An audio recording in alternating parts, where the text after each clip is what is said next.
Bismillahirrahmanirrahim. Assalamualaikum warahmatullahi wabarakatuh. Waalaikumsalam warahmatullahi wabarakatuh. Kami dari kelompok 4.2, pada kesempatan ini kami akan mendiskusikan tentang sistem pemerintahan berbasis elektronik, di mana saya, Tiara Zelvinia Dewi, berlaku sebagai moderator.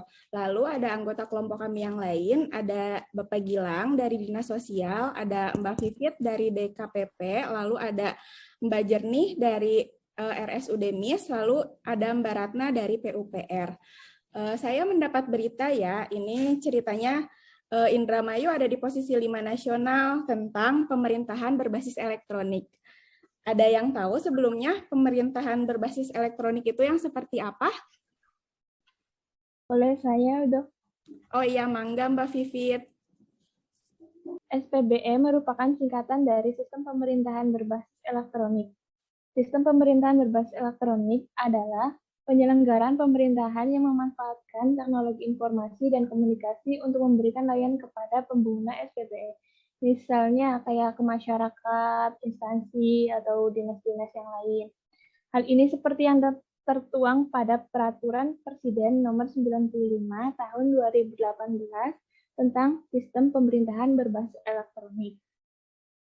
Seperti itu, mungkin ada yang menambahkan? Ya, gimana teman-teman? Ada yang mau menambahkan nggak? Barangkali ada yang baca lebih atau ada yang baca dari literatur lain?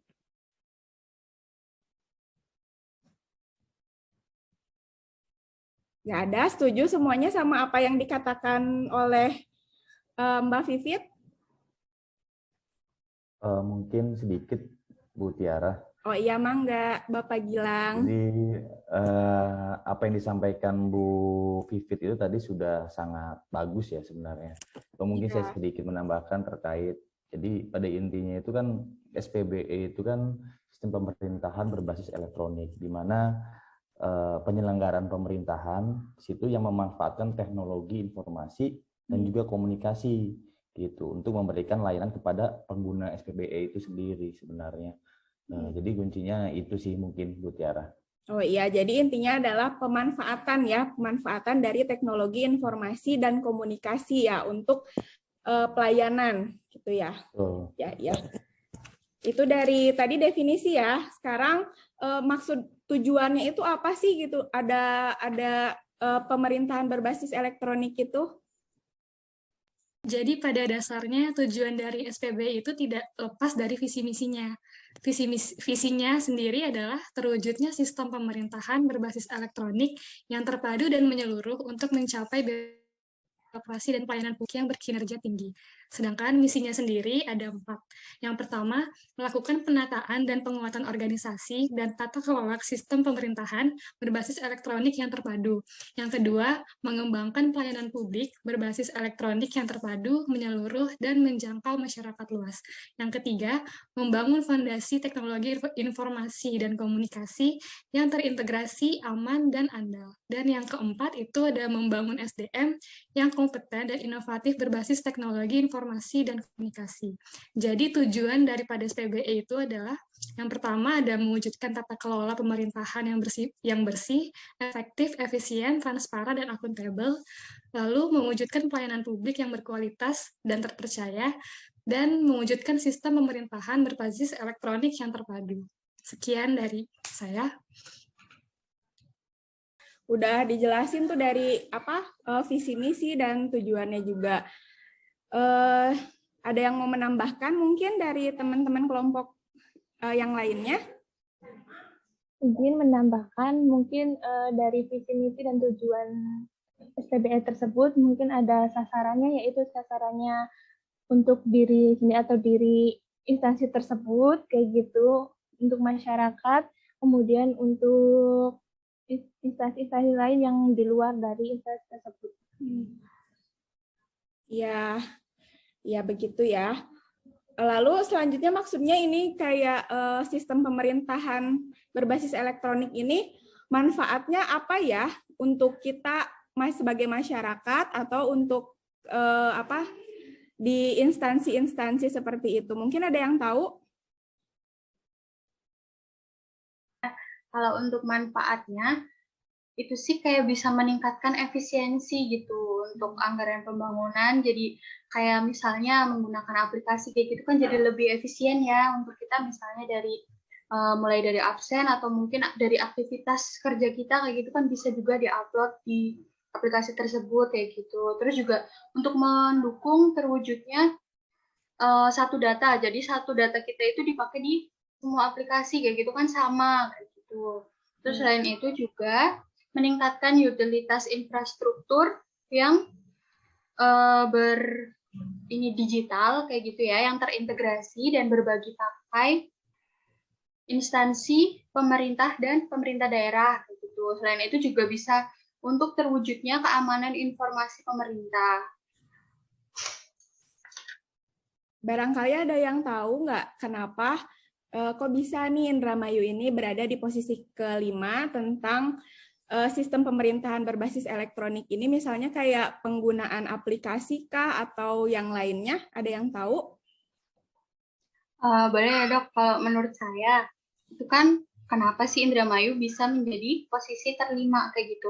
Itu mungkin karena ada banyak aplikasi yang dipakai di Kabupaten Indramayu sendiri, kayak misalnya ICETA itu kan kayak Indramayu Cepat Tanggap, itu bisa jadi sistem pengaduan misalnya dari ada pelaporan kebencanaan, terus mungkin ada orang sakit atau mungkin pelaporan kinerja dari suatu instansi kayak gitu kalau misalkan ada masyarakat yang kurang puas.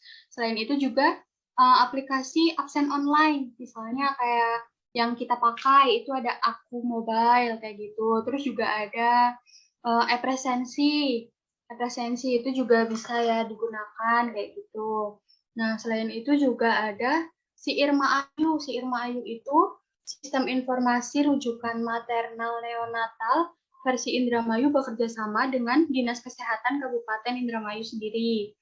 Nah, selain itu juga ada aplikasi Simpan Ayu. Simpan Ayu itu aplikasi dari DPMP TSP. Nah, itu tuh dinas untuk pelayanan terpadu satu pintu. Jadi itu untuk memudahkan masyarakat dalam melakukan perizinan, misalnya membuat perizinan dagang atau mungkin kalau kayak yang dari bagian kesehatan itu mungkin untuk surat izin praktek kayak gitu. Nah, itu juga bisa dilakukan di DPMP TSP. Oh, Terus jadi ada sudah online lagi juga berarti ya, Mbak? Iya, sudah online. Jadi itu memudahkan banget ya. Selain itu juga ada aplikasi iIndramayu itu untuk perpustakaan digital. Jadi kita bisa mengakses e-book dari aplikasi tersebut kayak gitu. Terus ada juga Sirsak. Sirsak itu sistem informasi retribusi persampahan atau kebersihan. Nah, ini itu punyanya DLH. Jadi kalau misalnya kayak kita itu mau membayar retribusi sampah, nah itu juga bisa dimudahkan sekali. Terus yang terakhir itu ada Sipan dan Ayu. Nah, Sipan dan Ayu ini dari Dinukcapil. Nah, ini itu untuk mempermudah pengurusan akte kelahiran atau mungkin akte kematian, juga ada kartu identitas anak kayak gitu, atau mungkin surat pindah kayak gitu aja sih. Mungkin ada teman-teman yang lainnya.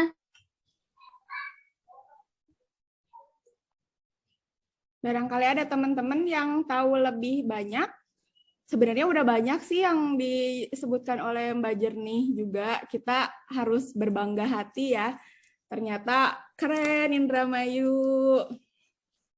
Boleh tepuk tangan yang lainnya.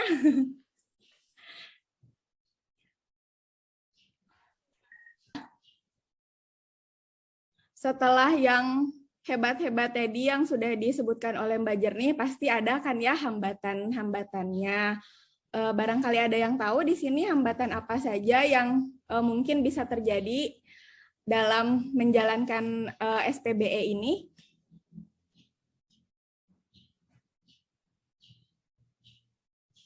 Teman-teman gimana? Mungkin Bu Tiara, mungkin saya sedikit menambahkan atau menjawab ya. Oh iya, mangga Mas Gilang. Ya, kalau terkait hambatan, berdasarkan tadi sih saya sudah baca-baca ya, dan berdasarkan pengalaman di masyarakat, sebenarnya sudah bagus ya apa yang sudah dilakukan oleh pemerintah daerah Kabupaten Indramayu dengan banyaknya aplikasi, kemudian dan sebagainya. Cuma memang tantangannya ini sekarang bahwa dalam pelaksanaan aplikasi-aplikasi dan juga SPBE ini, pertama adalah pemahaman dari SDM di instansi pemerintah Kabupaten Indramayu. Masih belum optimal. Masih ada beberapa SDM di instansi yang belum mengetahui apa sih SPBE, bahkan nama-nama aplikasi tadi seperti itu ya, dan kegunaannya mungkin seperti itu. Lalu yang kedua, saya juga baru tahu Mas Gilang yang aplikasi-aplikasi tadi. Betul, sama juga. Ya, mungkin kita tahunya satu ya, tapi dengan banyaknya itu kan perlu kita tahu semua seperti itu. Lalu kemudian pemahaman masyarakat sebagai pengguna ya kan. Ketika ada aplikasi itu, pengelola adalah instansi, maka masyarakat itu yang menggunakan. Terbatasnya masyarakat masih belum paham penggunaannya, terbatasnya juga kemudian juga pemahaman juga mereka cara menggunakannya, dan juga pengetahuan tentang aplikasinya seperti itu. Lalu yang terakhir adalah sarana dan prasarana, baik sarana dan prasarana di instansi masing-masing maupun sarana dan prasarana di masyarakat gitu. Tidak semua masyarakat memiliki ataupun melek terkait akses tersebut, dan juga instansi juga sama terkendala sarana dan prasarana. Mungkin kalau dari saya itu Bu Tiara terkait tantangan ke depan yang menjadi tantangan dari pemerintah daerah Kabupaten Indramayu untuk terus ditingkatkan lagi nih agar penerapan SPBE ini bisa lebih baik ke depan. Mungkin teman-teman yang lain ada mungkin. Ya. Barangkali Mas Gilang sudah mempunyai ide untuk solusi dari permasalahan tadi mungkin? Atau teman-teman yang lain? Atau Mas Gilang, boleh? Ya, mungkin ada teman-teman lain. Kalau saya sih sebenarnya tadi, kalau berdasarkan tantangan-tantangan itu ya, tentu saja pemerintah daerah, walaupun memang pada implementasinya pemerintah tidak bisa berdiri sendiri ya, perlu kolaborasi dengan semua pihak, masyarakat dan sebagainya. Cuma pemerintah daerah di sini ya pertama tadi terus mensosialisasikan terkait program-program dari aplikasi dan juga sistem pemerintahan berbasis elektronik ini ke para penyedia layanan, maksudnya kepada SDM di instansi pelayanan publiknya, bahwa apa saja yang digunakan, kemudian juga para aparatur sipil negara di lingkungan pemerintah juga perlu terus disosialisasikan. Kemudian masyarakat sebagai pengguna juga terus diberikan pemahaman ya, baik cara penggunaannya dan sebagainya. Kemudian terkait sarana dan prasarana perlu dicarikan solusi yang efektif ya, bukan hanya maksudnya apakah contohnya itu misalkan di bagian depan, misalkan di front desk itu ada layar di situ, seperti kayak kita ke Alfamart, konsumen itu bisa mengisi di situ, jadi tidak harus selalu punya HP ataupun punya internet. Ya betul. Jadi walaupun akhirnya berbasis elektronik, semua masyarakat bisa menggunakan itu. Aksesnya, jadi ya difasilitasi akhirnya. Mungkin itu sih kalau solusi dari saya. Mungkin teman-teman yang lain ada tambahan. Terima kasih Bu Tiara. Ya, sama-sama. Gimana yang lain, ada yang mau menambahkan? Barangkali ada solusi dari yang lain untuk masalah-masalah yang tadi diutarakan oleh Mas Gilang. Tidak ada ya. Kalau misalnya tidak ada, saya tutup diskusi kita hari ini dengan kesimpulan ya.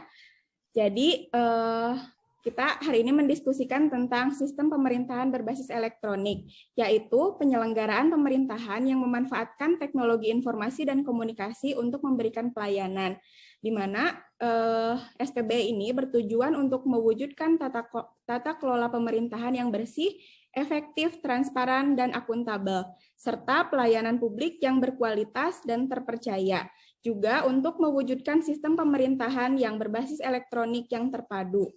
Tantangannya,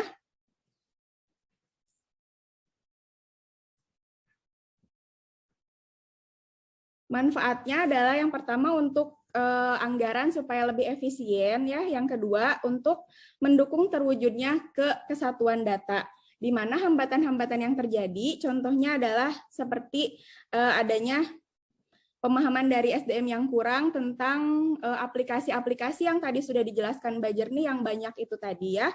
Lalu pemahaman masyarakat tentang aplikasi tadi juga kurang ada, atau bahkan masyarakatnya belum ada yang masih belum tahu gitu untuk pelaporannya seperti apa. Terus yang selanjutnya adalah sarana prasarananya yang kurang begitu. Terus untuk solusinya seperti yang tadi Mas Gilang katakan adalah terutama untuk sosialisasi baik itu kepada SDM ataupun masyarakat. Seperti itu. Sekian dari kelompok kami, dari kelompok 4.2. Wassalamualaikum warahmatullahi wabarakatuh. Waalaikumsalam. Waalaikumsalam warahmatullahi wabarakatuh. Terima kasih. Terima kasih.